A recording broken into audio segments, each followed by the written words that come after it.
అందరికీ నమస్కారం.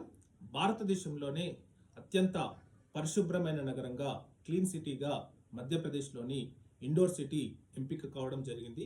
ముఖ్యంగా స్వచ్ఛ భారత్ మిషన్లోని స్వచ్ఛ సర్వేక్షణ్ 2024 కింద ఈ సిటీకి భారతదేశంలోనే క్లీన్ సిటీగా అవార్డు దక్కడం జరిగింది. ముఖ్యంగా ఈ సిటీలో ఇండోర్ మున్సిపల్ కార్పొరేషన్ లో భాగంగా చెత్త సేకరణ మరియు పారిశుద్ధ్యం మరియు ప్లాస్టిక్ రహిత మరియు డిజిటల్ వినియోగంలో ఈ సిటీకి అత్యంత ప్రభావితమైన నగరంగా, అత్యంత పరిశుభ్రమైన నగరంగా ఈ అవార్డు దక్కడం జరిగిందనమాట. సో ముఖ్యంగా ఈ అవార్డును గత 8 సంవత్సరాలుగా ఇండోర్ సిటీ దక్కించుకోవడం నిజంగా చాలా శుభ పరిణామం అని చెప్పాలి. ఎందుకంటే ఇండోర్ మున్సిపల్ కార్పొరేషన్ వాళ్ళు ఎంతో చాకచక్యంగా, ప్రభావితంగా ఈ సిటీని భారతదేశంలోనే అత్యంత పరిశుభ్రమైన నగరంగా ఉంచుతున్నందుకు నిజంగా ఇండోర్ సిటీ ప్రజలకు కూడా చాలా శుభాకాంక్షలు తెలుపుతూ థ్యాంక్ యూ వెరీ మచ్.